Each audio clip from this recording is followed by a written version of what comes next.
Notice Mrs രവിചന്ദ്രന്റെ കയ്യിൽ ആര് കൊടുക്കും? സംശയം എന്താ? ഇത് താൻ തന്നെ കൊടുക്കും. ഏയ്, ഞാൻ പറഞ്ഞില്ല അതങ്ങ് പോസ്റ്റ് ചെയ്താൽ മതിയായിരുന്നു. ആണുങ്ങൾ നേർക്ക് നേർ നിന്നേ പോരാടും. അങ്ങനെയാണെങ്കിൽ കേണൽ അങ്ങ് കൊണ്ടുകൂടാ. ഞാൻ സാധാരണ നേർക്ക് നേർ നിന്ന് പോരാടാറില്ല.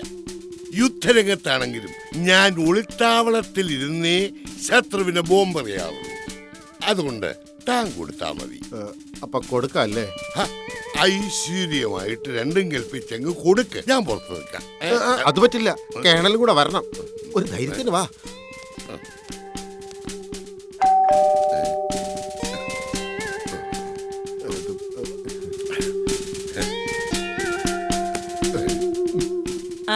കേണൽ സാറോ?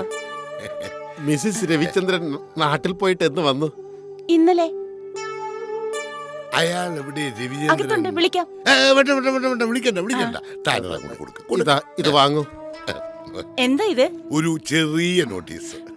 സിനിമ നോട്ടീസ് ആണോ? അല്ല, വായിച്ചു നോക്കൂ. വായിച്ചു നോക്കൂ.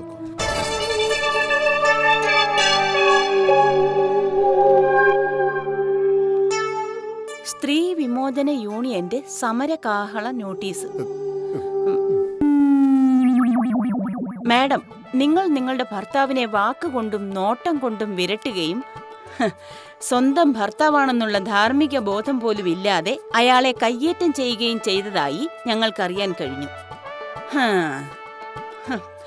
വീട്ടുജോലികളെല്ലാം ചെയ്യിപ്പിക്കുക, പരസ്ത്രീ ബന്ധമുണ്ടെന്നും പറഞ്ഞ് മാനസികമായി വിഷമിപ്പിക്കുക എന്നീ കുറ്റങ്ങൾ നിങ്ങളിൽ ആരോപിക്കപ്പെട്ട സ്ഥിതിക്കും സഹോദരന്മാരോട് നുണകൾ പറഞ്ഞ് സ്വന്തം ഭർത്താവിനെ അവർ ഭീഷണിപ്പെടുത്തിയിരിക്കുന്നതുമായ സാഹചര്യത്തിൽ ശ്രീമാൻ രവിചന്ദ്രന് നീതി കിട്ടും വരെ വനിതാ വിമോചന യൂണിയൻ നിങ്ങളെ ഖരാവോ ചെയ്യാൻ തീരുമാനിച്ചിരിക്കുന്നു എന്ന് സെക്രട്ടറി ഒപ്പ്.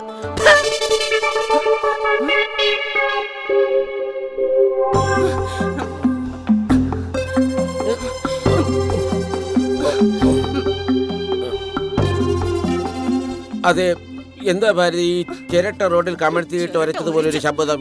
അല്ല, നീ ആരോടെങ്കിലും ദേഷ്യപ്പെട്ടോ? ദേഷ്യപ്പെട്ടു അല്ലാതെ എന്നെ കൊണ്ട് പറയിപ്പിക്കരുത് കേട്ടോ. വായിച്ചു നോക്കി. കൂട്ടുകാരന്മാരെ ഏൽപ്പിച്ചിട്ട് പോയ സമര നോട്ടീസാ. അയ്യോ, അത് പിന്നെ ഭാരതി അവന്മാർക്ക് വട്ടാണെന്ന്. വട്ട്? ഈ വട്ടിന് പിന്നിൽ നിങ്ങളുടെ തലയാണെന്ന് എനിക്കറിയാം. സമരം ചെയ്ത് അവസാനം എന്റെ വീടിന് നേർക്ക് വന്ന് സമരം ചെയ്യാൻ നിങ്ങൾ ധൈര്യം കാണിച്ചല്ലേ? ഇങ്ങോട്ട് വരട്ടെ, ഖരാവോ ചെയ്യാനായിട്ട്.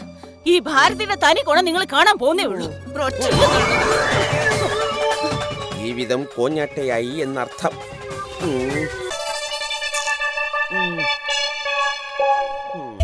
ഇത് നമ്മുടെ ആദ്യത്തെ പരിപാടിയാണ്. പൊളിയാൻ പാടില്ല. ഈ ഖരാവോ എന്ന് പറയുന്നത് നമുക്ക് കുറച്ചുകൂടി രമ്യമായ രീതിയിലൊരു അത് പറ്റില്ല. ഖരാവോയ്ക്ക് നോട്ടീസ് കൊടുത്താ പിന്നെ ഖരാവോ തന്നെ നടത്തണം. എന്ന് വെച്ചാ അവൾ ആകെ വയലന്റ് ആയിട്ട്. അത് പ്രശ്നമാക്കണ്ട. എന്തോന്നിത്? നമ്മൾ ഈ യുദ്ധത്തിൽ സമരത്തിൽ നിന്നും പിന്മാറിയാൽ അത് പുരുഷവർഗത്തിന് മുഴുവൻ ഒരു അവഹേളനമായിരിക്കും. ഏതായാലും ഭർത്താക്കന്മാരുടെ മാനം രക്ഷിക്കാൻ വേണ്ടി തുടങ്ങി വെച്ചൊരു സംരംഭമല്ലേ, അതങ്ങ് നടക്കണം. അതെ, ഇത് നേതാവിന്റെ തീരുമാനമായിരുന്നല്ലോ സമര പരിപാടികൾ വീട്ടിൽ വെച്ച് തന്നെ നടത്തണമെന്ന്. ഇവിടെ ഈ കോളനിയിലെ ഭർത്താക്കന്മാർ ഒറ്റക്കെട്ടാണെന്ന് കാണിക്കാനുള്ള അവസരമാണിത്. വേണമെങ്കിൽ ചെയ്തോണം. എന്റെ അമ്മയാണ് ഞാനൊരു അവിവാഹിതൻ. എനിക്കിതിനകത്ത് ഒരു പങ്കുമില്ല. എന്നാലും ഒന്നുകൂടെ ഇനി ഒന്നും ആലോചിക്കാനില്ല.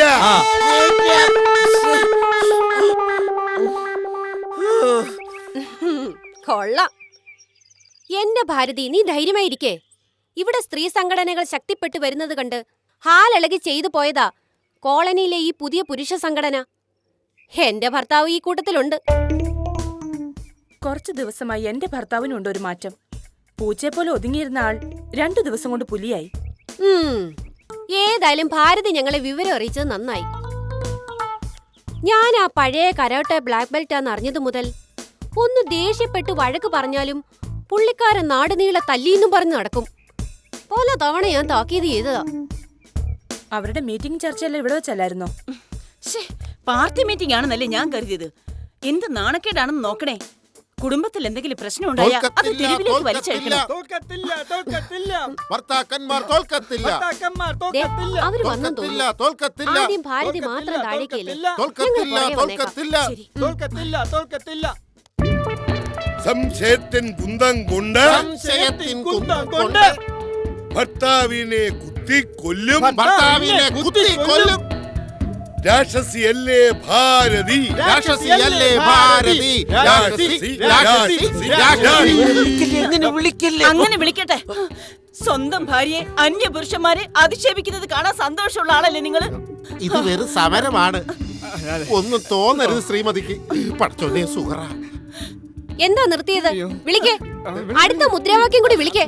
ഇതിനാണല്ലേ നിങ്ങൾ വൈകുന്നേരം ഫ്ലാറ്റിൽ നിന്ന് ഒരുങ്ങി പോകുന്നത്? ആ, ഓടിക്കോ ഓടിക്കോ. എവിടം വരെ പോവാൻ? വരണുണ്ടോ സുഹറ? ഇന്ന് നിങ്ങള് ബ്ലാക്ക് ബെൽറ്റ് എന്താണെന്ന് ശരിക്കും അറിയും. വേണ്ട സാറേ, നിങ്ങൾ ഒരു സാമൂഹ്യ പ്രവർത്തകനല്ലേ? സാമൂഹ്യ പ്രവർത്തനം വേറെ, വീട് വേറെ. ഒരു വീടാകുമ്പോ എന്തെങ്കിലും ഇതുപോലെ ചില പ്രശ്നങ്ങളൊക്കെ ഉണ്ടായിരുന്നിരിക്കും. അതിങ്ങനെ വഴിയെ പോകുന്നവരോടൊക്കെ ചർച്ച ചെയ്യാൻ നിന്നാ കുടുംബത്തിന്റെ കൺട്രോൾ വിട്ടുപോകും. അത് വെറുതെ ഞാൻ ഭാരതീയ വന്ന അങ്ങനെ എന്തെങ്കിലും ഉണ്ടായിരുന്നെങ്കിൽ അത് എന്നോട് പറഞ്ഞ പോരായിരുന്നോ? കുടുംബത്തിലെ രാഷ്ട്രീയം കലർത്താൻ ശ്രമിച്ചതാ സാറിന് പറ്റിയ തെറ്റ്. സാറേ, ഭാര്യയുടെയും ഭർത്താവിന്റെയും മനസ്സിന്റെ ഐക്യമാണ് ഇവിടെ പ്രധാനം. ഇതുപോലെ കൊച്ചു കൊച്ചു വഴക്കുകളിൽ നിന്നാണ് വലിയ വലിയ സന്തോഷങ്ങൾ ഉണ്ടാവുന്നത്. ഇനി ഫ്ലാറ്റിലോട്ട് ചെന്നിട്ട് വേണം നമ്മുടെ ആളിനെ ഇതൊക്കെ ഒന്ന് പറഞ്ഞു ബോധ്യപ്പെടുത്താൻ. ഭാരതി, എന്തായാലും തൽക്കാലം സാറിന് മാപ്പ് കൊടുക്ക്. മാപ്പ് കൊടുക്കണമെന്ന് മറ്റൊരാളെ കൊണ്ട് പറയിക്കുന്നതിന് തെറ്റാ. കേട്ടോ സാറേ? പോട്ടെ. വാ. ഞാനും ഉണ്ട്. ഭാരതി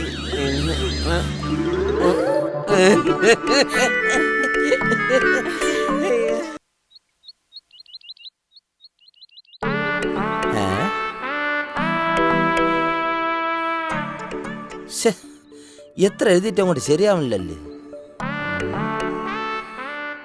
അല്ല, ജോലിയില്ലാത്ത ചെറുപ്പക്കാരായ ഭർത്താക്കന്മാർ ഭാര്യമാരുടെ മുന്നിൽ അവഹേളിതനാകുന്നത് അമ്മണ ഞാൻ ഒരുപാട് കണ്ടിട്ടുണ്ട്. അതുകൊണ്ടാണ് ജോലി ഉണ്ടെന്ന് പറയാൻ ഈ അശോകനെ ഞാൻ പ്രേരിപ്പിച്ചത്. പക്ഷേ അതിന് ശരിയായ ക്ലൈമാക്സ് എത്തുന്നതിന് മുമ്പ് അവൻ ഭാര്യയുടെ മുമ്പ് കുമ്പസരിക്കുമെന്ന് ഈശ്വരനാണ് ഞാൻ ഒട്ടും വിചാരിച്ചില്ല. ഇനി എപ്പിസോഡ് എങ്ങനെ കുറെ നാളുകൂടി വലിച്ചു നീട്ടാൻ പറ്റും? ഒരു 150 എപ്പിസോഡെങ്കിലും ഞാനിത് കൊണ്ടുപോകും. കാരണം നായകനായ അശോകന് ഇപ്പോഴും 10 പൈസയുടെ ജോലിയില്ലല്ലോ. ഭാര്യയ്ക്കാണെങ്കിൽ ആർപ്പാടായിട്ട് ജീവിക്കുകയും ചെയ്യണം. തീർന്നില്ലേ? എന്തരും ചെയ്യും. അതാണ് അശോകന്റെ ഇപ്പോഴത്തെ അവസ്ഥ. എന്തരും ചെയ്യും. അതൊന്നും പറഞ്ഞാ പറ്റില്ല. എനിക്ക് എന്റെ കാശ് ഇപ്പൊ കിട്ടണം. ചേടാ, കാശ് തരും. ഞാനിവിടെ നാട് വിട്ട് പോകാനൊന്നും പോകുന്നില്ല. ഞാൻ ഈ ജവഹർ കോളനി തന്നെ കാണും. നാട് വിടുന്നതും വിടാതിരിക്കുന്നതൊക്കെ നിങ്ങളുടെ കാര്യം. എനിക്ക് എന്റെ കാശ് ഇപ്പൊ കിട്ടണം. കാശ് ഇപ്പൊ ഈ സെക്കൻഡിൽ തന്നെ കിട്ടുമെന്ന് പറഞ്ഞാൽ നടക്കില്ല. കിട്ടുമ്പോ തരും. എന്ത്? എന്തോന്ന്? അല്ല, അതെ, കിട്ടുമ്പോ തരാന്ന്. അശോ സാറ് പപ്പന്റെ അടുത്ത് കാശ് വേണ്ട. പപ്പ, അശോ സാറ് കാശ് തരില്ല എന്ന് പറഞ്ഞില്ലല്ലോ. സാറിന് കുറച്ച് സമയം കൂടെ കൊടുക്ക്. കൊടുത്ത പണം തിരിച്ചു കിട്ടിയിട്ടില്ല. പിന്നെ ആ സമയം നിങ്ങൾ എന്ത് പറയുന്നു? ഞാൻ പറയാനുള്ളൂ പറഞ്ഞു. അപ്പൊ ഇന്ന് കിട്ടില്ല? കെട്ടിയിട്ട് തല്ലിയാ പോലും കിട്ടില്ല. ബല പോവാ. ആ, നിക്ക് സാറേ, അങ്ങനെ അങ്ങ് പോയാലെങ്ങനെയാ? പപ്പ, സാറ് പറഞ്ഞില്ലേ കാശ് തരും. അതെങ്ങനെ ശരിയാവും ബാലപ്പ? ശരിയാകത്തെന്ത്? നിങ്ങളൊരു അവധി പറഞ്ഞിട്ടല്ലേ പോയത്? അതിന് മുമ്പ് പണം വേണമെന്ന് പറഞ്ഞ് ഭീഷണിപ്പെടുത്തിയാ ഞാൻ ഇവിടെ നിർത്താനാ? അതൊന്നും എനിക്കറിയണ്ട. എനിക്ക് കാശ് കിട്ടണം. അതെ, നിങ്ങൾ ഇങ്ങനെ അമ്പനും വില്ലിനും അടുക്കായിരുന്ന കാര്യം ശരിയാവില്ല. നമുക്ക് ശരിയാക്കാന്ന് ഞാനല്ലേ പറയുന്നത്. അങ്ങനെ പറഞ്ഞാ പറ്റില്ല. അശോ സാറേ, ഒരു ഡേറ്റ് പറ. പക്ഷെ ആ ഡേറ്റിന് പൈസ കൊടുക്കണം. അത് കൊടുക്കാം. എന്ന് കൊടുക്കും? 2 വർഷം കഴിഞ്ഞ്. 2 വർഷം അല്ല, 2 മാസം. 2 മാസം. അത്രയും ദിവസം ഒന്നും വെയിറ്റ് ചെയ്യാൻ പറ്റില്ല. പിന്നെ ഞാൻ എന്ത് പറയാനാ? കട്ടൻ തറയിൽ മുങ്ങാൻ കൂടി ഇടാനും പറ്റില്ല. ഞാൻ വാങ്ങിച്ചോണ്ടേ പോവൂ. മിക്കവാറും നീ വാങ്ങിച്ചോണ്ടേ പോവും. എങ്കിൽ താടാ, താ. നീയല്ലേ ആദ്യം പറഞ്ഞു വാങ്ങിക്കുമെന്ന്. വാങ്ങിക്കൂ. ഞാൻ പറയാം, നിങ്ങൾ രണ്ടാളും കൂടി ഇങ്ങനെ തുടങ്ങിയാൽ ശരിയാവത്തില്ല. ഈ കോളനിയുടെ പേര് ചീത്തയാക്കരുത്. അത് ഞാൻ പറഞ്ഞേക്കാം. നിങ്ങൾ മാറി നിൽക്ക്. അവര് തമ്മിലുള്ള പ്രശ്നം അവര് തമ്മിൽ തല്ലി തീർക്കട്ടെ. ഒരു അടി കാണാൻ സമ്മതിക്കില്ല വെച്ചാ താൻ മിണ്ടായിരിക്കണോ? അവര് തമ്മിൽ തല്ലി ചാവുന്ന തനിക്ക് കാണണോ? ദാണ്ട കോളനിയുടെ സിറ്റിംഗ് പ്രസിഡന്റ് വരുന്നുണ്ട്.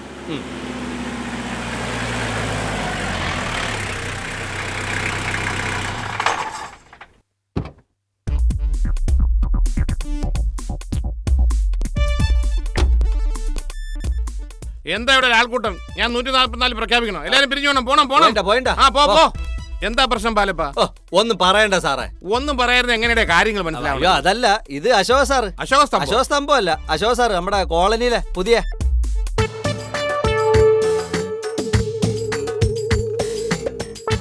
ഓ, അത് ഈ പുള്ളിയാണല്ലേ? നല്ല രീതി. ഇപ്പൊ എന്താ പ്രശ്നം ഇവിടെ? അത് പിന്നെ ഈ യൂണിഫോമിനൊന്ന് ബഹുമാനിക്കട്ടെ. മുണ്ട് താത്തറേ. എന്റെ മുണ്ട്. ആ നിന്റെയാണ്. ആ ഇനി പറ, എന്താടേ നിന്റെ പ്രശ്നങ്ങള്? സാറേ, ഇയാൾ എന്റെ കയ്യിൽ നിന്ന് കുറച്ച് രൂപ കടം മേടിച്ചു. ചോദിച്ചപ്പോ തരാൻ പറ്റില്ല എന്ന് പറഞ്ഞു. അങ്ങനൊന്നും അതും മോശം. തിരിച്ചു കൊടുക്കാൻ പാങ്ങില്ലെങ്കിൽ എന്തിനാ കടങ്ങൾ വാങ്ങിക്കണത്? എന്റെ കയ്യില് കിട്ടുമ്പോ കൊടുക്കാം സാർ. ഛേ, അങ്ങനെയൊന്നും സംസാരിക്കില്ലേ, അത് വളരെ മോശമാണ്. സാർ ഇടപെട്ടി പണം ഒന്ന് വാങ്ങി തരണം. ഈ കോളനിയിലെ ഉത്തരവാദിത്തപ്പെട്ട പ്രസിഡന്റ് എന്ന നിലയ്ക്ക് ഈ കോളനി വെച്ച് തന്നെ ഈ പ്രശ്നങ്ങൾ നമുക്ക് തീർക്കാം. സാറേ, ഈ അശോകൻ ഇതുവരെ ആരെയും പറ്റിച്ചിട്ടൊന്നുമില്ല. എന്ന് വെച്ചാ ഇനി പറ്റിച്ചു തുടങ്ങുമെന്ന? അതല്ല. ഏതല്ല? അശോക, നിന്റെ കംപ്ലീറ്റ് ഡീറ്റെയിൽസ് ഈ CI പ്രകാശ് കുമാറിന് അറിയാം. 1 ലക്ഷം രൂപ ശമ്പളം ഉണ്ടെന്നും പറഞ്ഞ് ഈ കോളനിയെ മൊത്തത്തിൽ ഇളക്കി മറിച്ച വിദ്വാനല്ലടാ നീ. അനി ഇങ്ങോട്ട് നോക്കിയാണേ, ഈ കോളനിയിലുള്ളവരെല്ലാം ഭയങ്കര അഭിമാനികളാണ്. അവരുടെ ഉള്ളിൽ കള്ളത്തരങ്ങളില്ല. അനിയൻ ഇവിടെ വന്ന് ഈ കോളനിക്കാരെ കൂടെ കള്ളത്തരങ്ങൾ പഠിപ്പിച്ച് വഷളാക്കി വഴിതെറ്റിക്കരുത്. സാറേ, ഞാൻ ആരെയും വഷളാക്കാനും വഴിതെറ്റിക്കാനും ഒന്നും വന്നതല്ല. പിന്നെ ജീവിതത്തിൽ ആർക്കും സംഭവിക്കാവുന്ന ചില ദുർഘടഘട്ടങ്ങൾ അത് ഫേസ് ചെയ്തേ പറ്റൂ. ഇവന് കാശ് കൊടുക്കാനുണ്ടെങ്കിൽ അശോകൻ കൊടുത്തു തീർത്തിട്ടേ ഈ കോളനി വിട്ടു പോകും. അത് വേറെ കാര്യം. സാർ ഇടപെട്ട സ്ഥിതിക്ക് ഞാൻ ഒരു അവധി കൂടി പറയാം. ഈ മാസം 26-ാം തീയതി എനിക്ക് കാശ് കിട്ടി. അതൊരിക്കലും സാധിക്കും. കയ്യിൽ കാശ് കിട്ടിയ 26-ന് മുമ്പ് തന്നെ കൊടുത്തിരിക്കും. ചിലപ്പോ 26-ാം തീയതി കഴിഞ്ഞെന്നും വരും. ഒന്നും കൃത്യമായിട്ട് പറയാൻ തൽക്കാലം പറ്റില്ല. കാശ് കിട്ടുന്ന പോലെ ഇരിക്കും. നിന്റെ പെർഫോമൻസ് കൊള്ളാം. പക്ഷെ നമ്മൾ കൊടുത്തു തീർക്കാനുള്ളത് കൊടുത്തു തന്നെ തീർക്കണം. പെൻഡിങ് ഇടരുത് കേട്ടാ. സാർ, ഒരു രജിസ്റ്റർ ഉണ്ട് സാർ. ഉണ്ടെങ്കിൽ സാർ ഞാൻ വീട്ടിൽ കൊണ്ടുവരണോ അതോ ഇനി അവിടെ പോയി മെനക്കെടുത്തണ്ട? ഇങ്ങോട്ട് എവിടെ? ഇവിടെ. ഇവിടെ പോ. സാർ എന്ത് പറയുന്നു? നീ തഞ്ചപ്പെട്ട് ഇരിയടേ പപ്പ. ഞാനിവിടെ യൂണിഫോമിൽ തടി പോലെ നിൽക്കല്ലേ? എനിക്ക് പോകാൻ കുറച്ച് തിരക്കുണ്ട്. ഞാൻ പോട്ടെ സാർ. നിക്ക് ഇതൊന്ന് വായിച്ചു നോക്കട്ടെ. പ്രമോഷനായ വല്ല DGP ആയി നിങ്ങൾക്കല്ലേ നല്ലത്? ഈ കാളനിക്കല്ലേ നല്ലത്? സർ, ഭവന നിർമ്മാണത്തിനായി നിങ്ങൾ ടി ബാങ്കിൽ നിന്നും വായ്പയെടുത്ത തുക മുതലും പലിശയും ചേർത്ത് തിരിച്ചടയ്ക്കേണ്ട സമയം അതിക്രമിച്ചിരിക്കുന്നു. ടി ബാങ്കിൽ എടുക്കേണ്ട എല്ലാ തുകയും ചേർത്ത് അടച്ചില്ലെങ്കിൽ ഞങ്ങൾ ജപ്തി നടപടിയുമായി മുമ്പോട്ട് പോകുന്നതായിരിക്കും. ഈശ്വര,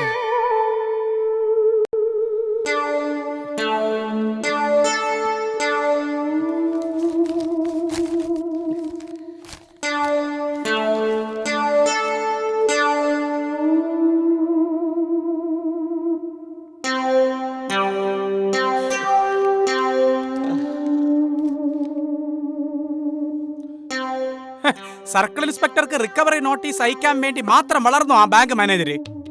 ബാങ്കിൽ നിന്ന് പിടിച്ചിറക്കിയിട്ട് പൊട്ടിക്കണം സാറേ. അതൊന്നും നടപ്പുള്ള കാര്യമല്ല. റിക്കവറി നോട്ടീസ് അയച്ച സ്ഥിതിക്ക് കുറച്ച് കാശ് എങ്ങനെയെങ്കിലും സംഘടിച്ച് ബാങ്കിൽ കൊണ്ടുപോയി അടയ്ക്കണം. മാനേജരെ കണ്ടത് സംസാരിച്ച് നോക്കാം. നീ ഈ കാര്യങ്ങളൊന്നും സുമയുടെ കയറി പറഞ്ഞില്ലേ? ഹൗസിംഗ് ലോൺ മുടങ്ങാതെ അടയ്ക്കുന്നുണ്ടെന്നാണ് ഞാൻ അവിടുത്തെ പറഞ്ഞിരിക്കുന്നത്. ഉള്ള കാര്യം പറയല്ലോ സാറേ. സാർ ഇപ്പൊ വാങ്ങുന്ന കൈക്കൂലി കൊണ്ടൊന്നും ഇന്നത്തെ കാലത്ത് ജീവിക്കാൻ പറ്റൂല. ചെയ്യുന്ന ജോലിക്ക് കണക്ക് പറഞ്ഞ് കൈക്കൂലി വാങ്ങണം സാറേ. മതി 5 തവണ ഗുഡ് സർവീസ് എൻട്രി കിട്ടിയിട്ടുള്ളവനാണ് ഈ ഞാൻ. ആരെങ്കിലും കേട്ടോണ്ട് വന്നാലേ പിന്നെ അത് മതി. സാറേ, ഈ മണിയം പറയുന്നത് തെറ്റാണെങ്കിൽ അതങ്ങ് ക്ഷമിക്കണം. പറയാൻ പോണ തെറ്റാണെങ്കിൽ ക്ഷമിക്കാൻ പോണ പ്രശ്നങ്ങളേ ഇല്ല. എന്തായാലും നീ കാര്യങ്ങൾ പറയടേ. സാർ ഈ ജോലിയുടെ കൂടെ സൈഡായിട്ട് എന്തെങ്കിലും ഒരു ചെറിയ ബിസിനസ് കൂടെ തുടങ്ങണം. എന്നിട്ട് ഈ വീടിന്റെ കടങ്ങൾ വീട്ടണം. അതിനുശേഷം ഈ വീട് ആർക്ക് വേണേലും വിൽക്കാം. മറ്റേ വീട് കിടക്കയില്ലേ? ഏത് വീട്? ആ റഷീദ്, ശ്യാം, അരവിന്ദിന് താമസിച്ചിരുന്ന വീട് നമുക്ക് അങ്ങോട്ട് മാറുകയും ചെയ്യാം. നീ മരമണ്ടനാണെങ്കിലും നിന്റെ ഈ ഐഡിയ കൊള്ളാം. പക്ഷേ എനിക്ക് പ്രതികളെ പിടിക്കാനുള്ള നേരങ്ങൾ പോലും ഇല്ല. അതിന്റെ ഇടയിലാണ് ബിസിനസ്. സാറൊന്ന് തുടങ്ങി വച്ചാ മതി. കാര്യങ്ങളൊക്കെ ഓടിച്ചിട്ട് നടത്താ ഈ ഞാനില്ലേ. സാറിന്റെ സ്റ്റേഷനിലെ ASI ലോനപ്പ സാറിനെ ടൗണിൽ 2 മുറി കടയും 2 ബംഗ്ലാ പോലത്തെ വീടുണ്ട്. ഇതൊക്കെ സർക്കാരിൽ നിന്ന് കിട്ടുന്ന ശമ്പളം കൊണ്ട് ഉണ്ടാക്കിയതല്ല. ലോനപ്പ സാറിന്റെ ഉടമസ്ഥതയിൽ 4 വാനുകളാണ് സിറ്റിയിൽ സമാന്തര സർവീസ് ആയിട്ട് ഓടുന്നത്. കോൺസ്റ്റബിൾ മുരുകനെ കുരിശടി മുക്കില് ഒരു ഫാൻസി സെന്റർ ഉണ്ട്, ഒരു പച്ചക്കറി കടയും ഉണ്ട്. നീ പറഞ്ഞു വരുന്നത് ഞാനും മലക്കറി കട തുടങ്ങണമെന്നാണോ? അയ്യോ അതല്ല, പിന്നെ സാറിന്റെ നിലയ്ക്കും വിലയ്ക്കും യോജിച്ച കാശ് വാരാൻ പറ്റിയ എന്തെങ്കിലും ഒരു ബിസിനസ് ആലോചിച്ച് കണ്ടുപിടിക്കണം. ഡേ മണിയാ, വലിയ വലിയ ബിസിനസ്സിൽ തുടങ്ങണമെങ്കിലേ കായകൾ വലിച്ചെറിയണം. കായകൾ. ഈ പ്രകാശ് കുമാർ ഒരു ബിസിനസ് തുടങ്ങിയാല് അതൊരു യമണ്ടൻ ബിസിനസ് ആയിരിക്കും. അതങ്ങനെ ആയിരിക്കണം, ഇല്ലെങ്കിൽ നമ്മളെ വില പോവും. ആഹാ, നേരത്തെ വരുമെന്ന് അറിഞ്ഞിരുന്നെങ്കിൽ നമുക്ക് രണ്ടുപേർക്കും കൂടി ക്ഷേത്രത്തിൽ പോകായിരുന്നു. ഇന്നെന്താ വല്ല വിശേഷമുണ്ടോ? ഏയ്, പുതിയ സാരി വാങ്ങിയതുകൊണ്ട് ഉടുത്തോണ്ട് എവിടേക്കെങ്കിലും ഒന്ന് പോണ്ടേ? അല്ല, എന്താ രണ്ടുപേരും കൂടെ ഒരു ഡിസ്കഷൻ? അല്ല ചേച്ചി, ഞാൻ സാറിനോട് പറയായിരുന്നേ. എന്ത്? അല്ല, ഈ പോലീസ് ഉദ്യോഗത്തിന്റെ കൂടെ സൈഡായിട്ട് എന്തെങ്കിലും ഒരു സെറ്റപ്പ് കൂടെ നോക്കാൻ. അത് ഞാൻ എത്ര നാളായി പറയുന്നു. ഒരു ബ്യൂട്ടി പാർലർ തുടങ്ങിയ കൊള്ളാവുന്ന ആഗ്രഹം ഉണ്ടായിരുന്നു. അയ്യേ, സാറി ബ്യൂട്ടി പാർലറൊക്കെ തുടങ്ങാന്ന് വെച്ചാ. സാറിനല്ല, എനിക്കാ. Beauty parlour തുടങ്ങണ്ട. മണിയൻ പറഞ്ഞത് നല്ല വരുമാനം കിട്ടുന്ന എന്തെങ്കിലും ഒരു ബിസിനസ് പ്ലാൻ ചെയ്യാനാ. അതിനിപ്പോ എന്ത് ബിസിനസ് തുടങ്ങാം? അതാണ് നമുക്കിപ്പോ ആലോചിക്കേണ്ടത്. അതിനുമുമ്പ് ഞാൻ ആദ്യം യൂണിഫോം അഴിച്ചു വെക്കട്ടെ. അയ്യോ, യൂണിഫോം കളഞ്ഞിട്ട് എന്തായാലും പുതിയ ബിസിനസ് വേണ്ട. അയ്യോ, യൂണിഫോം മാറ്റി ഞാനൊന്ന് ഫ്രഷ് ആവട്ടെ എന്ന് പറഞ്ഞതാ. തണുത്ത വെള്ളത്തിലൊന്ന് കുളിച്ചാ ചിലപ്പോ എനിക്ക് ഭയങ്കര ബുദ്ധികളൊന്ന്. എപ്പോഴും അങ്ങനെയാ. ഞാനും ഒന്ന് ആലോചിക്കാം സാറേ. ചേച്ചി ഒരു മിനിറ്റ്. സർവേശ്വരാ, നല്ലൊരു ബിസിനസ് ട്രാക്ക് കാണിച്ചു തരണേ. 10 രൂപ മുടക്കി ഭാഗ്യദേവത സ്വന്തമാക്കൂ. ജയ് ഭാഗ്യദേവത സൂപ്പർ ലോട്ടറി. നാളെയാണ്. ജയ് ഭാഗ്യദേവത സൂപ്പർ ലോട്ടറി. ലോട്ടറി. ഒരു മിനിറ്റ്. സർ, ഒന്നാം സമ്മാനമായി ഒരു ഭാഗ്യവാന് 70 ലക്ഷം രൂപയും ഒരു ലാൻസർ കാർ സമ്മാനം. ദാ പിടിക്ക്. 70 ലക്ഷം രൂപ അടിച്ചാൽ ദേ നിങ്ങൾക്ക് ഞാനൊരു ലോട്ടറി ഫാക്ടറി തന്നെ തരും. സാറിന്റെ നാക്ക് പൊന്നായിരിക്കട്ടെ. പൊന്നായിരുന്നേ ഞാനിത് പറിച്ചെന്നേ വിറ്റേനെ. പൈസ ഇതെങ്ങാനും കയറി അടിച്ച അശോകന്റെ സ്ഥിതി എന്താവും? സാർ നോക്കിക്കോ. ജയ് ഭാഗ്യദേവതയുടെ ഇപ്രാവശ്യത്തെ ബമ്പർ സമ്മാനം സാറിന് തന്നെയായിരിക്കും. നോക്കിക്കോ. നിങ്ങളുടെ നാക്ക് പൊന്നായിരിക്കട്ടെ. അശോക് സാറേ, സാറൊരു ഭാഗ്യാന്വേഷിയാണല്ലേ. കാശിന് ഏറ്റവും കൂടുതൽ ബുദ്ധിമുട്ട് തോന്നുമ്പോഴല്ലേ മണിയാ നമ്മൾ ഈ ലോട്ടറിയൊക്കെ എടുത്തു പോകുന്നു. റിസൾട്ട് വരുന്നവരെ വലിയ വലിയ പദ്ധതികളൊക്കെ പ്ലാൻ ചെയ്ത് ഇങ്ങനെ മനസ്സിലിട്ട് നടക്കാമല്ലോ. നമ്മുടെ ആ പപ്പന്റെ കാശിന്റെ കാര്യം എന്തായി സാറേ? അതൊക്കെ അങ്ങനെ കിടക്കുന്നു. കൊടുക്കാൻ എന്റെ കാശ് വേണ്ട മണിയാ. ഇനി ചോദിച്ചോണ്ടെന്നാ പറയാലോ. എന്തോന്ന്? ലോട്ടറി അടിച്ചിട്ട് തരാന്ന്. ഏതായാലും സാറിന് അപാര ധൈര്യം തന്നെ. ആ പപ്പൻ വിരട്ടിയാണ് ഇടപാടുകാരുടെ കയ്യിൽ നിന്ന് കാശ് വാങ്ങുന്നത്, അതും പപ്പൻ നിശ്ചയിക്കുന്ന പലിശയ്ക്ക്.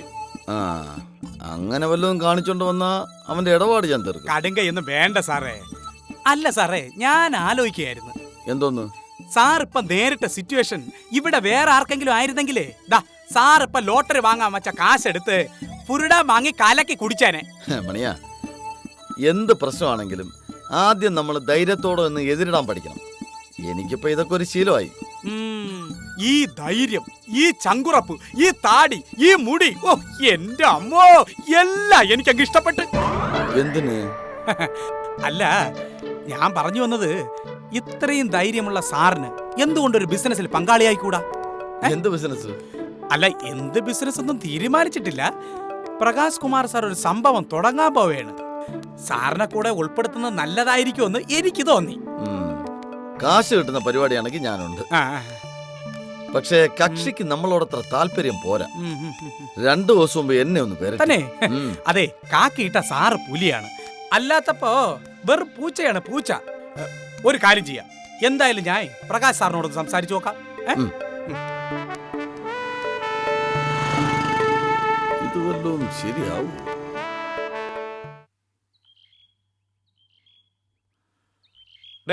നിനക്ക് ഈ അശോകനെ നേരത്തെ പരിചയം ഉണ്ടേ? ഇല്ല. പിന്നെ എന്തിനേ അവന്റെ പേര് നീ ഇവിടെ പറഞ്ഞത്? ഇടേ നോക്ക്, ഞാനൊരു ബിസിനസ് സ്ഥാപനം തുടങ്ങാൻ പോകണമെന്നുള്ള കാര്യങ്ങൾ സത്യങ്ങൾ തന്നെ.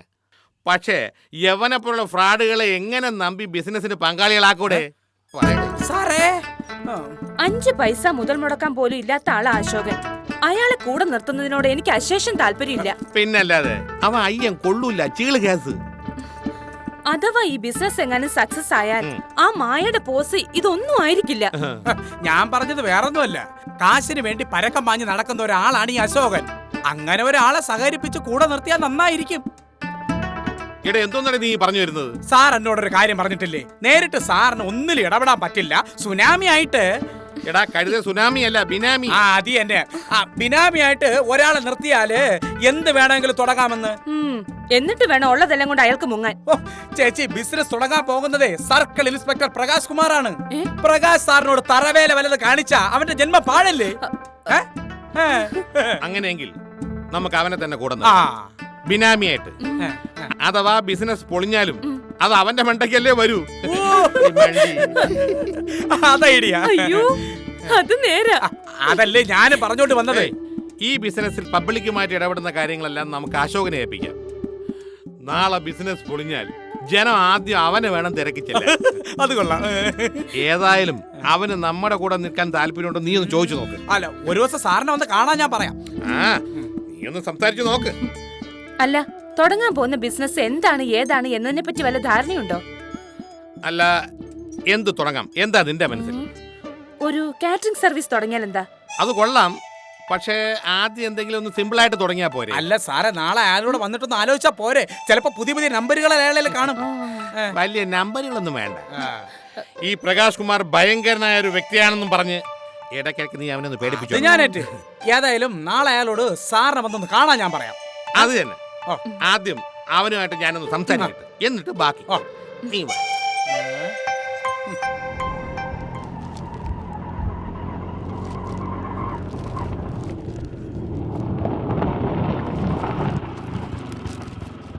എത്രയായി?